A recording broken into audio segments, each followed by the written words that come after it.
He's editor-in-chief of Breitbart News and a New York Times best-selling author.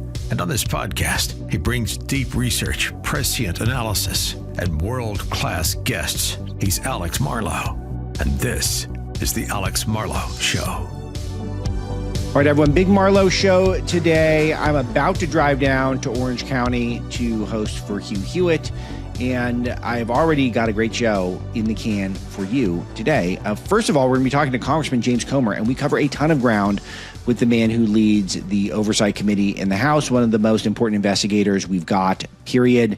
We get into the details of his auto pen investigation. We get into his take on the government shutdown. We get his take on the affordability issues that are dogging Republicans. We get into a tease of what could be coming down the pike in terms of maybe looking at ways to keep people in the best possible healthcare, as our healthcare industry has been kind of destroyed by Obamacare. So a lot of ground. He gave us a lot of time, which I'm grateful for, and we'll have that for you momentarily. Plus a couple of my interviews I did when I hosted for Hugh on Friday that I think are still interesting and relevant. Eli Lake and Matt Contenetti, two of the most prominent thinkers and writers out there. Continetti's at Wall Street Journal. You see him on Fox all the time. Eli Lake, who I don't know if I classify him as a right-wing guy. He certainly was very friendly to me in the interview, which is nice. Someone who I tend to agree with on a lot of foreign policy type issues, particularly with regards to Israel. And I've been reading for a long time, never spoken to him. And so all that for you in today's show. There's a lot in the news I want to comment on. The shutdown is winding down. It's probably going to end, and Democrats are going to fight with one another over it. That's going to be glorious. We have the 50-year mortgage concept that Trump has introduced. We've got some tariff dividends that he's trying to pay out to families. So all that is in the news, and I'm going to refrain from giving more commentary now, and I will do that in a future show this week or perhaps in the Hewitt show this afternoon. If I do a good job, I'll share it for all of you in tomorrow's show when we piece that together. But a hot Marlow show begins now. But before we get into it, you guys know how important Preborn is to me, and Thanksgiving. It's one of the best holidays, arguably the best holiday, the most participated holiday. I'm a Christmas guy personally, but it's a great holiday. So many memories, all of you have them, but right now there's a girl finding out that she's pregnant, and in the next couple of weeks, she's going to make a decision whether she gives that child the opportunity to live a full life, and thus her memory of Thanksgiving is going to be about this child. And next year, the first Thanksgiving for this child, she's going to be preparing for that. Or she could do something that I believe she'll probably deeply regret forever, which is terminate that life. And she could be thankful, not just for a new baby, she could be thankful for you for introducing the baby to the mama. She is going to have this opportunity perhaps because of Preborn, which provides free ultrasounds. And that encourages young women in particular, but all women in general, if you're pregnant, to choose life. Taking a stand for life by providing an ultrasound with Preborn. When a young woman sees her baby in the ultrasound or hears that baby's heartbeat, she's twice as likely to choose life. I can't tell you, those of you who've not had this experience, it is the most profound moments of my life was hearing my baby's heartbeat for the first time. That was my favorite. A lot of people love the ultrasound, seeing the baby on the ultrasound for the first time. $140 provides 5 ultrasounds. $280, that's 10 ultrasounds. If you donate $15,000, you can have an ultrasound machine, brand new, that will be introducing babies and their mamas for years to come. Who knows how many lives you can save. I learned that last week, someone actually donated an entire ultrasound machine in my name. I get chills thinking about it. It's so incredible. 833-850-BABY. That's 833-850-2229, or go to preborn.com/Marlow. That's preborn.com/Marlow, 833-850-BABY. And this is maybe the most good you could do this holiday season. So this is a great group of people. Love to support them. Let's get into it with Congressman Comer. Big news today to start the show, Congressman. It appears as though the Democrats are caving on the Senate side and the government is going to reopen. I want to get into the details of what's happening and then have a check on what was accomplished, big picture takeaways. But what is your understanding of the terms of what it looks like a total surrender from what I'm able to glean from the reports? You're exactly right. It's a 100% total surrender. The Democrats gain nothing. They put a big percentage of the American people through a lot of unnecessary pain. We've had airline cancellations, delays for the last several days. We've had people worried about paying for food. We've had federal employees that didn't get paid at Thanksgiving time and Christmas time when they're supposed to be worried about paying for Christmas presents and food for their families, all for nothing. This was a political stunt. It backfired. The party that shuts down the government traditionally is the one that has to open the government back up, and they traditionally get nothing in return. And that's what the scenario is here. They wanted to wait. Chuck Schumer, I guess, and Obama got them to wait till after the election on Tuesday in those blue states in New York City. They held the line in those blue states. So I guess there's some moral victory there. But at the end of the day, the taxpayers took it on the chin and the American people took it on the chin because of this Democrat shutdown. It's interesting because if Republicans message correctly on that last point, I think that's actually very powerful, is that they kept the government shut down, which did inconvenience a lot of people, a lot of flight cancellations. And it was just so that they could win some off year elections to ensure they would win it. In elections they should have been able to win anyway. I definitely want your takeaways from what you observed last week in a moment, but it really was as cynical as politics get for that to be the exact timeline. Yeah, look, the Democrat morale is low. The left wing base of the party is the one that matters. They're the ones that determine the fate of the Democrat Party. If they are unmotivated, they don't turn out to vote. And the Democrats were able to keep that far left wing base of their party motivated through the election with the intent that they weren't going to budge. They were going to take Donald Trump down with the American people if they had to fight to spend more money with the government. Once the election results came in and they won the blue states, which was no surprise to anyone, then they said, okay, we're going to cave in. We'll let just enough Democrats cave. 8. If they needed 9, they would have found another one. But they protected their vulnerable members like Chuck Schumer and the others that would face a backlash in a Democrat primary. And they voted to reopen the government for nothing. They got nothing out of this. They said they're going to get a vote on Obamacare. There was always going to be a vote on Obamacare. And what the American people have seen. That's a very interesting. Could you elaborate? Sorry to cut you off mid-flow, but I really want to get some emphasis on that because even I wasn't aware of that. Yeah, I mean the exact framing. The subsidies were set to expire on Obamacare, which is a failed Democrat healthcare takeover. The American people are seeing that this is a failed healthcare policy. What Obamacare was, it's created where there are winners and losers. If you're on Obamacare, if you got expanded Medicaid, you're a winner. That's a good deal. You either get healthcare for free or at a big discount. But the other half of America has to pay for the people that are on Obamacare. And they're paying more. Small businesses are struggling to pay their healthcare premiums because people get it at a discount or get it free. So this was set to expire. They were always going to have to vote on it. We'll eventually have to vote on something in the House. So the Democrats didn't get anything. And this is just a false media narrative saying that the Democrats, at least they get a vote on Obamacare. There was always going to have to be a vote on Obamacare at some point.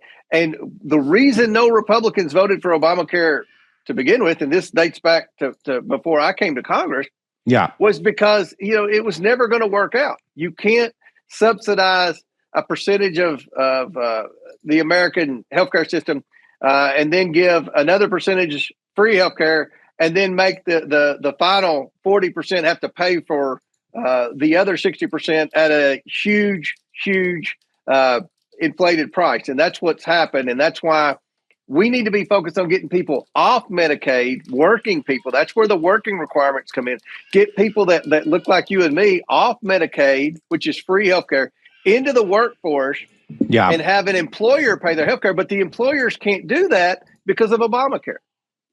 Yeah, this is really noteworthy because it's very tempting. Congressman, forgive me, I forget when you got to Congress, but I'm old enough to remember when we spent the entire first year of Trump's first term trying to fix healthcare with some really good ideas. And then when it all failed, we had zero political momentum. The border was wide open, and it just this historic opportunity had just gotten off to a horrible start. But this is one of the top issues in the country. I would say affordability. We'll get to that in a moment. But obviously healthcare is always up there amongst the most. I mean, even I got a surprising healthcare bill yesterday, kind of ruined my Sunday. It's just like, this happens to a lot of families. So what are the plans? Is there a plan that's in place to try to solve this thing? Unfortunately, no, there's not a plan. And this is something that honestly Congress should have been debating and talking about months ago. And everyone knew that these subsidies were going to expire. And that's where we are now. So I think that what you're going to see is you have people like Rick Scott that's going to make proposals. Other senators have made proposals. There have been Republican proposals in the past. But again, this is a crisis situation. Everyone's healthcare premiums are going to go up significantly because Obamacare was paid to the insurance companies. The insurance companies, they're very difficult to beat. They make a lot of donations to members of Congress on the key committees like Energy and Commerce and Ways and Means, the committees that actually dictate healthcare policy. They love Obamacare because they've been able to make record profits. And I think that the healthcare companies are going to take it out on the American people, whether you're on Obamacare or not. They're going to spike up prices. Remember, there aren't very many healthcare companies left. That was a negative result of Obamacare. They drove a lot of healthcare companies out of business, and I think that this should be the number one focus of Congress moving forward. But again, it's going to be hard to get to 60 votes in the Senate on any kind of major healthcare reform because the Democrats they want to have this business model to where a significant percentage of Americans, even people that are able-bodied, can sit at home and get free health care through Medicaid. And again, that's not going to work. I think it's going to take more than a few weeks to try to come up with a healthcare solution. But again, that's where we are. And it's a huge problem in America that Congress needs to address, and the president needs to be very active on it. Okay, so the let's return to the shutdown discussion. So the terms of the surrender are basically the Democrats are going to get a vote that you're saying was always going to take place. But they did. It was noteworthy you said that you feel like they don't have morale because it seems like they're a lot more positive this week than last week. So what do you think from your vantage point were any mistakes the Republicans made to not be competitive in some of these races last week? Well, candidates matter. I don't think we had the best candidate that we probably could have found in Virginia, but that's a result. Elections have consequences. If you have a primary to try to get the best candidate, I don't even remember who all was in the primary, but and I liked the candidate in Virginia. We all like her, but it just wasn't able to motivate voters in the same manner that Youngkin had, unfortunately, and that's a tough state. And I think that with all the federal employees that live in Virginia that missed a paycheck, that motivated them to get out and probably bumped up the turnout. So she had an unfortunate scenario there in Virginia. New York City is a lost cause. I hope that states are making recruitment pleas to the people that are going to be leaving New York City very soon because of this new communist socialist policy that's going to be coming out of City Hall. But those were tough states. Virginia maybe is a purple state, but the other states were tough states. And I think that the real test will obviously be the midterm election. And I think Republicans can and President Trump can campaign on securing the border and being serious about lowering crime and lowering taxes. We'll see what the economy looks like in a year, but I think there are a lot of wins that Republicans can campaign on, and Democrats don't have any. And you look at Twitter right now, and you turn to the liberal networks. You've got the Bernie Sanderses and the Elizabeth Warrens. They're on TV screaming, along with Hakeem Jeffries crying that they didn't get anything, that 10 Democrats folded and all that. That's only going to make the Democrat morale go even lower. What the Democrats are going to be seeing on TV is all the people that concocted the Russiagate hoaxes. They're all going to have to be drugged to court. All the people like Fannie Willis that tried to say Trump committed financial crime, they're going to be on TV in court. All the things about Dr. Fauci, hopefully he'll be held accountable now that our oversight committee has moved to declare the pardons null and void. So I think that all their heroes, James Comey and Elizabeth Warren and Dr. Fauci, they're not having a good day right now. They're fortune isn't going to improve any over the next 6 months. So I think the Democrat morale will continue to decline, and hopefully Republicans will be happy with the accomplishments of the Trump administration during the first year. Well, they see a real window here, which is that they can claim that they have a better plan on affordability, even though, Congressman, we know that the main reason why the country feels unaffordable for so many people is because Democrat policies and overspending, deficit spending, nonstop government promises that never get delivered. So we know that, but they did outmessage Republicans in this race on that topic. So what is the solutions, both messaging and policy wise, that you feel like Republicans need to start working on in this regard? Well, that is a tough issue for Republicans. There's no doubt about it. That's what cost us the midterms during the last Trump administration. There's no question about it. We went all in at President Trump's request to repeal Obamacare. The one part that we left in on the House version of Obamacare was to protect people with pre-existing conditions. We went to the Senate, and you had Rand Paul and others saying, "Well, that's Obamacare light." But I think we all agree, if we don't protect people with pre-existing conditions, the insurance companies aren't going to insure people that are sick. They're just not. I don't trust the insurance companies. So that pre-existing language has to be in there.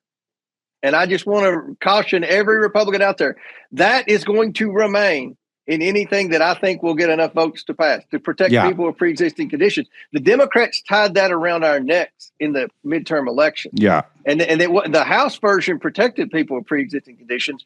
What the Senate was trying to do, you had people trying to take that out, some of the more, I guess, conservative members. So we've got to have a healthcare policy that protects people with pre-existing conditions, but also focuses on lowering the cost of healthcare. And that's, you've got things with pharmaceuticals, you got, certain things that I think insurance companies are overbilled on. There's room to negotiate, but again, it's there are going to be winners and losers. If you've been on Obamacare, then you like it because either you're getting healthcare for free or at a steep discount, but the other half of America has paid for it. And the reason we have trouble in states like Kentucky getting people off Medicaid and into the private healthcare system is because the cost, if you go for an employer plan, the employers have to pay so much for that healthcare. They can't afford to bring in those entry level people and pay healthcare benefits. They're hesitant to hire those people and give them full benefits. So that's where Obamacare failed. They failed the working class people, the working poor, and the employers who are trying to provide it want to provide it, but they can't afford it. And every small business owner in my district's been reaching out to me with the price tag of what their new healthcare is going to cost next year, and it's significant. So the healthcare system's broken, and I hope that we can have a meaningful debate on this. But again, it's going to be hard. The liberals are going to go all in. The media is going to go all in. They're going to try to convince the American people that this the Republicans caused the problem when it was always going to fail. There was never a path to success with Obamacare, and I think they knew that. And they wanted a federalized healthcare system. That's what the Democrats like Bernie Sanders have always wanted, to where 90% of Americans are on a government healthcare plan, and then the wealthiest 10% either have their own private health insurance or they pay as they go. All right. So one idea that President Trump had for the answer to affordability is the 50-year mortgage, which is one of these things where I kind of like some of the idea behind it, but also the only reason why it's necessary is because people feel like they can't pay off a house in 30 years. And we just have this culture where everyone is just taking on these massive amounts of debt, and it's very hard to get ahead the more debt you accumulate. So I feel like it's a decent solution, but it's also a solution that in a way is only necessary because of the problems that we have that really need to be addressed more than the solution itself, if that makes sense. So I just want to get your take on it, because this is one where a lot of my team is on the fence on this one. Yeah. I'm skeptical that's adding more debt. So someone has to, if you're locking in a rate for 50 years, that's going to be what's called in the secondary market, that you're going to have, Fannie Mae and those entities that are subsidized by the government that are going to be backing that. And the problem we have with our $38 trillion national debt is that we're almost to the point to where people are going to stop buying our debt. That would make it even more difficult for 50-year mortgages. So if you're going to have a 50-year mortgage with a fixed rate, I think that's going to be a hard sell moving forward, where we have so much national debt. Because again, somebody has to buy that debt, and the banks themselves aren't locking in. They're not going to be the ones that lock in a 50-year interest rate. That's going to be in what's called the secondary market, which is going to have some type of federal government backing and involvement. And I think it's very difficult to do. Probably would have been a good thing when we had about $16 trillion in debt, but now that we got $38 trillion, I think that's going to be a hard sell out there. And I don't know that will help our overall interest rate picture. We've got to get interest rates lower. And I think that's where the focus needs to be, is somehow to try to have policies that bring interest rates down the old fashioned way. Yeah, it's interesting. It's good analysis, and it is an economic question ultimately, but I feel like President Trump wants to do something politically because he sees that the affordability issues are going to jeopardize his legacy if solutions are put forward. So I like that they're trying to put forward solutions, but it does feel like this is, we've been doing this sort of thing where we keep saying, well, can we take on massive amounts of debt to get us out of our problems? And it just doesn't seem like that's working very well. No. Overall. Okay. So the Congressman, next one that I want to do, address with you is if you look at the tariff dividend that the president's also proposed, tariffs are going great. Is the dividend, though, is this a stunt, or is this something that could be really a meaningful part of the agenda to get some more money back in people's pockets? Because I just feel like it's a cool headline, but I feel like, these things are never exactly what the top line headline turns out to be. I agree with you. Look, tariffs were supposed to be for either leverage for the president to renegotiate better trade deals, or to force manufacturing of critical industries back to the United States, critical industries that are vital to our national security. Things like semiconductors and chips, things like food production, pharmaceutical production. I think there's support in Congress for tariffs if Republicans believe that the tariffs serve one of those two purposes: either leverage to try to negotiate a temporary solution to give the president leverage, or to force manufacturing back of pharmaceuticals and things important to our national security. But if the tariffs are for raising revenue to then turn around and give back in the form of dividend, I don't think there's going to be a lot of support, honestly, in Congress from the Republicans for that. If the tariffs bringing in revenue, that should be paid debt. That should go for our debt, not in some type of redistribution. So again, I think we would support the president on tariffs for leverage on trade deals, or to on certain industries. If clothing or shoes can be made cheaper in China, that might not be a bad thing. But we don't need to depend on China for anything important to our national security. Any type of technology that needs to be made in the United States. So if we have to put tariffs on that to force these companies to open up plants in the United States, I think we support that. We want our pharmaceuticals made in the United States. Doesn't matter how much it costs. We don't want to have another Wuhan, China, like we did with COVID. That needs to be in the United States. So there's where the support is. I don't honestly think there's going to be a lot of support to continue having tariffs and then use that money to turn around and give dividends back. I think that kind of defeats the purpose of having tariffs, to be honest. Yeah, I think when you look at debt and the way Alexander Hamilton would talk about it, you think, well, maybe I'm not a debt and deficit hawk. But then you see what's going on here is you realize it's just a very addictive politically to keep spending, and no one ever stops. And I am getting increasingly concerned about this as I become an older man, Congressman. So is there anyone in Washington who you feel like is sanguine on this issue? Because it does feel like everyone is just in a race to spend the most, to gain the most politically in the short term. Most members of Congress want to spend. There's no question about that. There's very little discipline to try to rein in spending. Like, this continuing resolution is a compromise when you have members of Congress that want to spend more money and members of Congress who want to spend less money, and you have to compromise to get 218 in the House and 60 in the Senate. The compromise is a continuing resolution where you keep spending at the same level. And the same levels are still $3 trillion too much in an annual basis. So that's the irony of the Democrats shutting down the government, because they wanted to spend even more. Yeah. When Republicans shut the government down, it was to spend less. So we fought a lot of losing battles over spending less. And you can be like, Thomas Massey in the House and not vote for anything, but you've got to have the government has to be open. And we have to go with whatever we can go with that gets 218 votes. And unfortunately, it's very difficult to significantly cut spending, which is what we need. I mean, significant spending cuts. Yeah, good. All right. So, let's have a fun one. Let's get into a fun one. We haven't any updates in a few days, but you take the laboring oar on investigating the former president of the United States, Joe Biden's auto pen. Where are we at on these investigations? And my audience, I have not talked about the auto pen in a couple of weeks at least. So you can catch anyone up on where you're at with this and what you're looking forward to.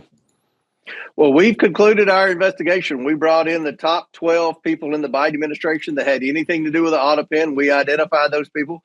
We brought them in. I think 8 of the 12 answered our questions. 4 of the 12 pled the Fifth Amendment to avoid self-incrimination, but we got a lot of information from those 8. We subpoenaed all the notes, all the calendar, the president's calendar. We subpoenaed emails. So we have all sorts of evidence that suggests the Biden Department of Justice was warning the Biden inner circle about the overuse of the auto pen, especially on legal documents. Wow. They were asking the Biden administration, does the president even know who all got pardons? Which would, and then one email said, well, they consulted with the vice president. The vice president didn't have authority to pardon anyone, only the president of the United States. There were no notes of Joe Biden ever sitting in on any meeting about pardons. There were no meetings set on his calendar to discuss the thousands of pardons. And then when the pardons were issued, they were signed with an auto pen on days when Joe Biden was supposedly in the White House. So he had no role whatsoever in the pardon process. We've proven that. We put that in a report. We made recommendations, which is all we can do. We investigate and make recommendations, which is very frustrating. If I could arrest people, I'd have a prison full of people right now in the deep state. But we made recommendations to the Department of Justice that said the pardon should be declared null and void. So Pam Bondi got it. She acknowledged it. She acknowledges publicly. She thanked the House Oversight Committee for the investigation. And we're waiting for either the Department of Justice or President Trump to declare those pardons null and void. When that happens, someone will file a lawsuit. It will go to Supreme Court. Our investigation should be enough evidence for the Supreme Court to agree with the Trump administration that the pardon should be declared null and void. So we've done all we can do on the Oversight Committee. The ball's in either the White House's court or the Bondi Department of Justice, and hopefully we'll hear something very soon. So what are their options in terms of actually getting some justice here? Because obviously this was at a minimum not the intention of what the auto pen was supposed to be used for, and probably illegal. So what are the options here to get some justice? Well, again, the investigation said there were 2 things. Number one, you're not supposed to use an auto pen for legal documents. There was a time when Obama used the auto pen for something when he was out of the country. And it went to court, and they ruled that Obama could do that because he was out of the country. Joe Biden was in the White House, and it was used almost 6,000 times during the last 4 months of from the time of the debate till the end of the Biden administration. So there was evidence where they hid Joe Biden from the public. They didn't even let cabinet secretaries like Pete Buttigieg, his communications director, wasn't even allowed to go in the Oval Office to see Joe Biden. They would prop him up for a 5-minute soundbite and then cut it out. I mean, they covered up Joe Biden's cognitive decline, and then there was no evidence that Joe Biden ever met with anyone or discussed with anyone the pardons. And then on top of the fact that you're not supposed to use an auto pen for legal documents, so there was lots of precedent for the pardons to be declared null and void, not just because it was used an auto pen, but because Joe Biden was his mental decline was covered up by his doctor. You know, we asked the doctor, Dr. O'Connor, who was a White House physician, the first question in his deposition, Dr. O'Connor, were you ever told to lie about Joe Biden's health? And he pled the Fifth Amendment to avoid self-incrimination. So, the Wow. evidence is overwhelming that Joe Biden had no role whatsoever in the pardons. Then you throw in the fact that it was signed with the auto pen, and I think that's more than enough evidence to declare all those pardons null and void. And I am pleading with the Trump administration and the Bondi administration to hurry up and move on that, because the evidence is overwhelming. Well, what kind of a timeline, Congressman Comer, could we potentially get some good news like that? I don't know. We've got a lot of criminal referrals sitting in the Bondi Department of Justice. And, I know she's got a lot on her plate.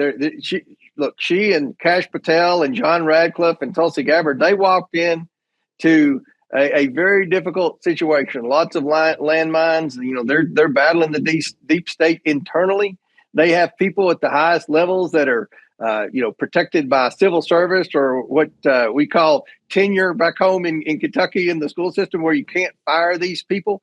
And they spend every minute of their day trying to undermine Pam Bondi and Patel. So, they've got a lot going on, and we're hopeful that we'll get some action very soon on not just the auto pen report, but also the criminal referrals for Dr. Fauci. We referred him criminally for perjury in the House Oversight Committee. We also referred Hunter Biden and Jim Biden for perjury. And look, if we're not going to hold people accountable, the Fauci perjury one. I mean, I'm obviously, you and I have a mutual interest in Hunter and Jim, but the Fauci perjury one, that just seems open and shut. I mean, it's all on video. He obviously was lying. It's all there. Everyone is familiar with the footage. So what's the holdup there?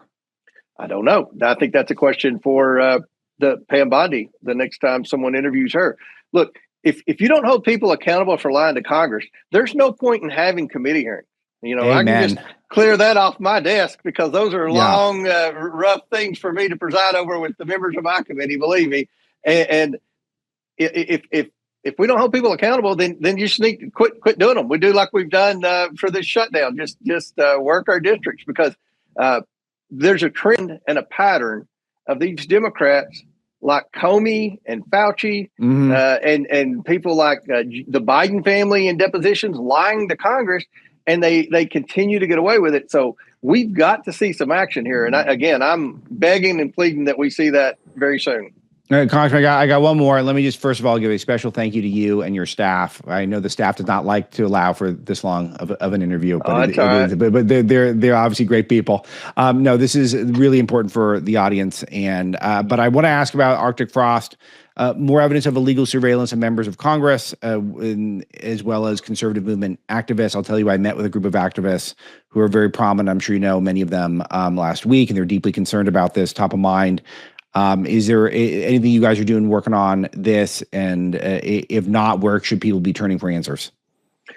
Well, this is something the Judiciary Committee in the Senate is looking at. I assume Jim Jordan and the Judiciary Committee in the House is looking at. We know the Department of Justice has an ongoing investigation. So this probably won't be anything that my House Oversight Committee looks into, because it, again, is more of a Judiciary or Department of Justice issue. But look, this is worse than Watergate ever was. And, the Democrats are obsessed with Watergate. The media is obsessed with Watergate. If you study history like you and I have, Watergate was nothing compared to spying on senators in a presidential campaign and creating a Steele dossier, Russia hoax narrative with the media. So look, I hope that some of these people are held accountable. And I think that's what we're all craving. We do all these investigations and you've got, people like Tulsi Gabbard and John Radcliffe and Kash Patel bringing stuff out of wrongdoing. We knew that was wrongdoing. It's glad that the American people see there's wrongdoing. But what's next? And next is accountability. And again, that's going to only come from the Department of Justice. So hopefully we'll see some accountability on all that, because it was very wrong. It's an abuse of power. And if you don't hold them accountable, who's to say that the deep state won't do this again to Republicans 4 years down the road? Yeah, they absolutely will. This is the whole message, is that they never sleep. The left never stops. Yep. So that's why we need great investigators. Congressman Comer, really appreciate it. Anything I can plug for you or direct anyone to keep up with what you're doing? Look, we've got the House Oversight Committee, the GOP Oversight on Twitter. We are very active in a lot of investigations and probes. We've got some more stuff coming out very soon about Washington, D.C. and whether or not they've been telling the truth on their crime statistics and things like that. So I think we've got a lot of stuff in the pipeline that the American people will be very interested in seeing. Congressman James Comer, really appreciate all the time today, and we'll be in touch soon, I'm sure. Thank you. So it happened over the weekend. I spent the whole weekend in the car. Friday, driving to Orange County, and I just decided to follow my wife around for errands, being a really supportive husband all day, and Saturday and Sunday. And inevitably, one of the family members got sick, got car sick, doing a lot of reading in the car. And, I threw that relief band on, solved a major problem in our life. It's a game changer for a lot of people. Relief Band, new sponsor to the show, and just a terrific, terrific product. If you get nauseous, you absolutely must get this partner. I don't know if you're like me, but this is how I am, and clearly it's how some of my family members are as well. So Relief Band is an anti-nausea wristband, quickly relieves and effectively prevents nausea and vomiting associated with motion sickness, anxiety, migraines, hangovers, morning sickness, chemotherapy even, and so much more. The band you wear on your wrist gives you relief, and you can change the intensity depending on how you're feeling, and it can make you stronger. You can make it stronger or weaker. 100% drug-free, non-drowsy, works quickly before or after symptoms start, and has zero side effects. Zero side effects, not invasive, obviously. You're not even consuming anything. It's just science. Relief Band's technology originally developed by hospitals and before it came out for consumers. FDA approved, clinically proven, recommended by doctors nationwide. And this is what I dig about it. It's something that is a problem in my life. I am always working. I'm always on the road, and I do get motion sickness, and that prevents me from being able to get the work done I need to get done. And now that's not the case. Now I can use Relief Band, and I'm all good. So if you want a cure for the nausea problem fast, join the hundreds of thousands of people who are nausea-free with Relief Band. Right now, we got an exclusive offer for you, for Alex Marlow Show listeners. You go to reliefband.com, promo code Alex, and you'll get 20% off plus free shipping. That's RELIEFBAND.com, reliefband.com, promo code Alex for 20% off plus free shipping. Welcome back to the Hugh Hewitt Show. Alex Marlow here, editor-in-chief of Breitbart News, host of the Alex Marlow Show podcast. Eli Lake is on with me. He's got the Breaking History podcast. He's a writer, commentary, and the Free Press. Eli, really nice to make your acquaintance. And I want to start with... Yeah, I've been a fan for a long time, Alex. Really? That's kind of you. Kind of you to say. I feel like I've read thousands of your articles over the years. And there's a few really important things to get into. First thing, though, I want to just get a sense of it. Just, can I be a fly on the wall? What's it like at the Free Press post the CBS sale? I would tell you that nothing much has changed for most of the writers. Barry is, as I think, the busiest woman in the world right now. Like, because she's still doing... I still get texts from her, and she's running CBS News, and she's running the Free Press. So she's an incredibly talented person and with a lot of energy, and it's good. But I would say for most of us, we're still plugging away, and the website is growing, so it's great, and we're working it out. We're now part of one big Paramount family.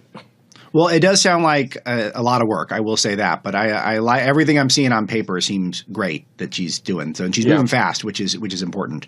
So good. Okay, well, if we meet again, you can keep me posted. But I want to start with something that's interesting. That is, you're a perfect person to talk to. There's this sort of fissure on the online right over Israel and how much we're supposed to talk about Israel and the Jews. And it's a tough one for me but again, it's also an easy one for me because at Breitbart, we're very pro-Jew, pro-Israel. We have a Star of David in our Jerusalem Bureau's logo. So everyone knows where we stand on this. So I've kind of opted out on some of this, but this is where I want to start is how much of Twitter is real life? Because if you go on my feed, every other comment is something either pro or against the one Jewish state on earth. And there's a lot of time is being spent on this. And what is your assessment?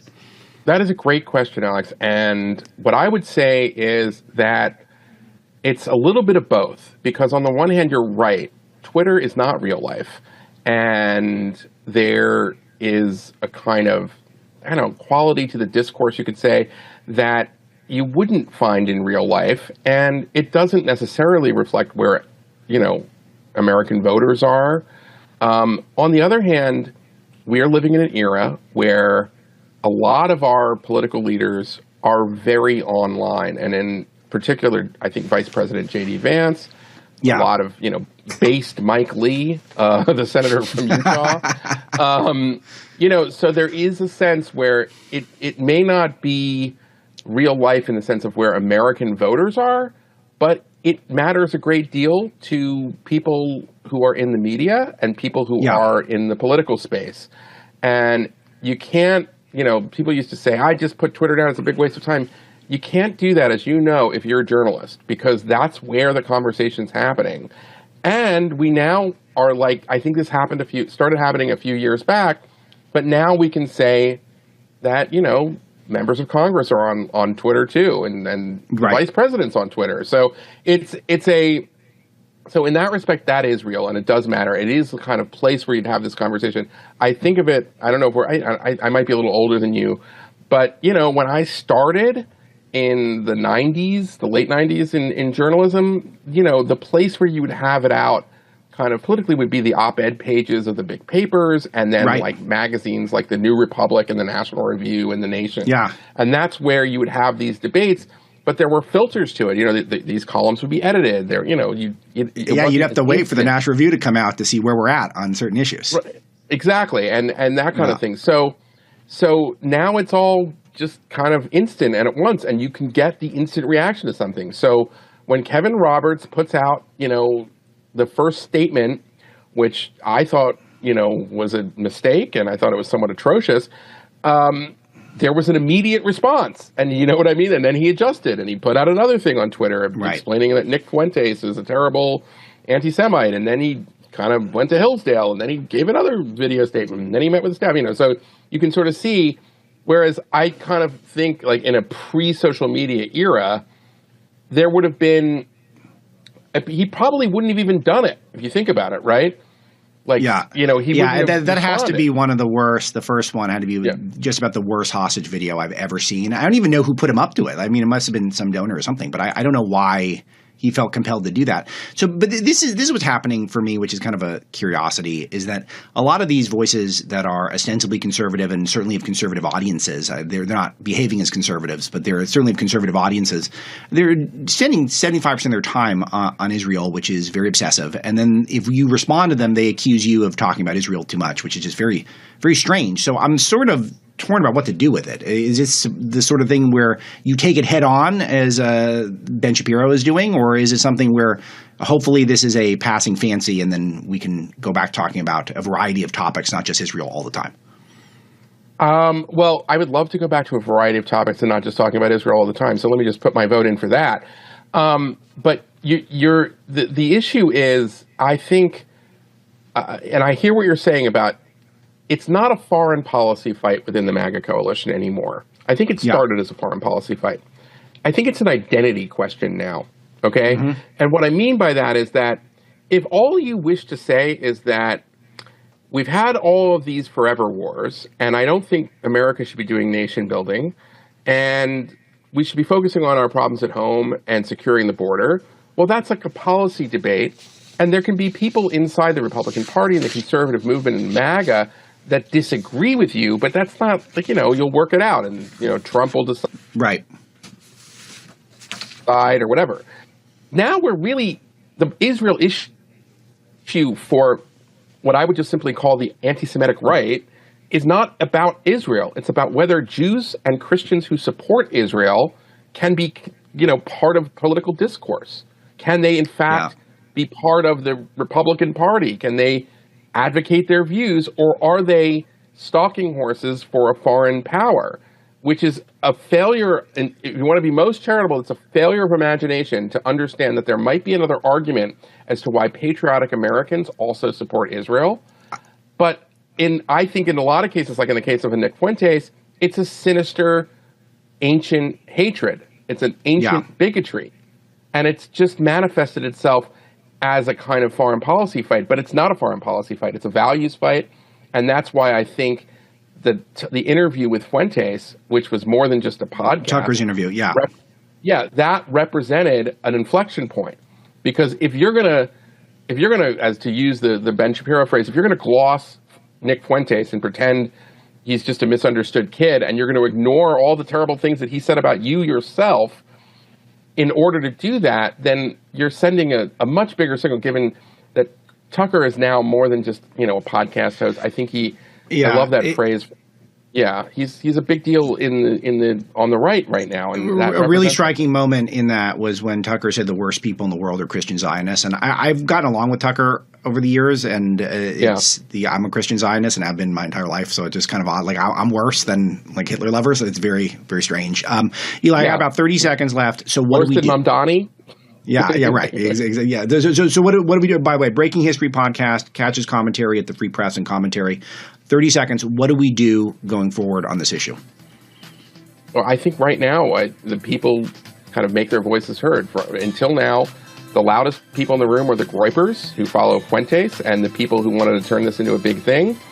And now I think we're going to start seeing the people like Mark Levin and Ben Shapiro leading the way in a lot of senses, and Breitbart as well. They're going to say, wait a second, there are going to be consequences if you are going to go here. You're going to hear from the rest of us, and we're also part of it. Thanks, Eli. Let's do this again soon. We're obliged to take a break. Alex in for Hugh.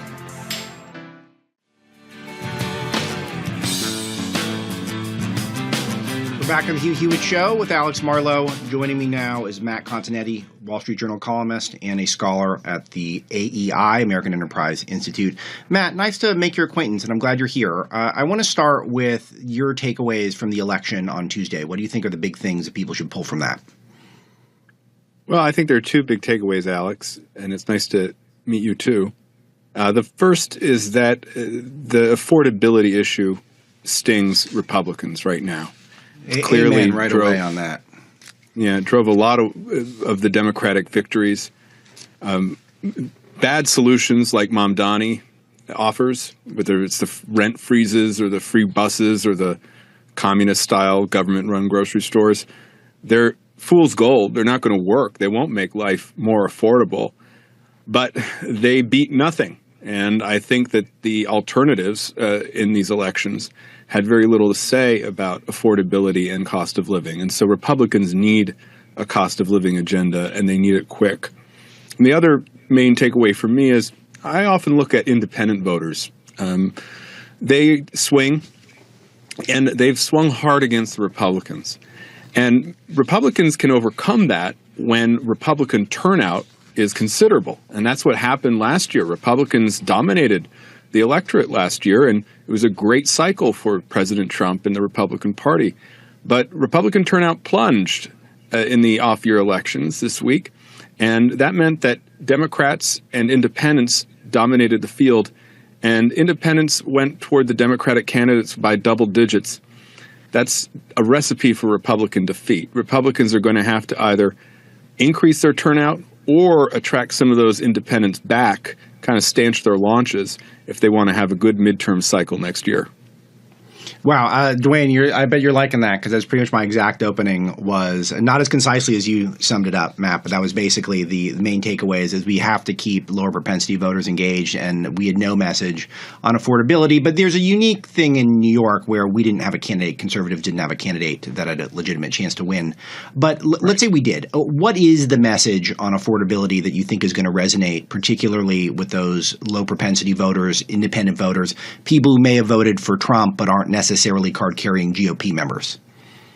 Well, the first thing you have to do is say that you're on the job now. I worry that a lot of our discussions of affordability look in the rearview mirror. And so we'll hear that, well, inflation has come down. And that's true. Inflation has come down, but it's still above target.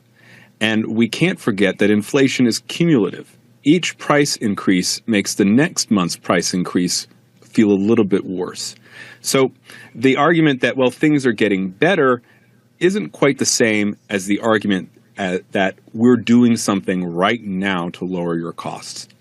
And there I think that President Trump has pivoted very effectively and very quickly with his announcements of the new cost reductions for the GLP-1s that he had in the White House yesterday. That's a type of action on lowering costs that people like, and that is in the headlines now. And I think also more attention to falling gas prices. That's good, but we also have to form some type of agenda to make sure that healthcare costs and housing costs fall as well. And from my point of view, Alex, the way to make healthcare and housing fall is through programs that increase competition and consumer choice.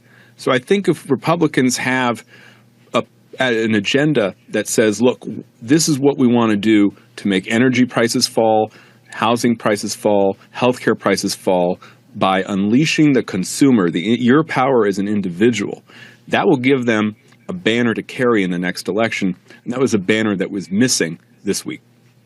Yeah, and Mamdani had a really good sleight of hand for the Democrats where he would go out and he would say, well, the prices haven't come down. Like, well, we never promised prices would come down. We promised inflation would go down, but no one catches that stuff. And that's why he's very skilled and why he was able to message pretty effectively. So what do you make of the fact that Trump seemed to be on the ballot for Democrat voters, but not on the ballot for Republican voters? And that puts us in a pretty precarious spot heading into the midterm election. Yeah. In some ways, it's similar to what happened to the Democratic Party under Barack Obama. When Obama was at the top of the ticket, the Democrats did well. When he wasn't on the ticket, the Democrats suffered. And we've seen that throughout the Trump era. When President Trump is at the top of the ticket and campaigning and in the fight, Republicans turn out. When he's not at the top of the ticket, a lot of Republicans feel that they don't really have a dog in the hunt. And so somehow Republicans need to harness President Trump, make it about President Trump as much as the Democrats. That might get people to the polls. Well said. Matt Contenetti's here from the Wall Street Journal and AEI. We're back with another segment. Matt, I'm going to ask you about your shutdown solutions, and we got some fresh Schumer audio to play as well. We'll be right back.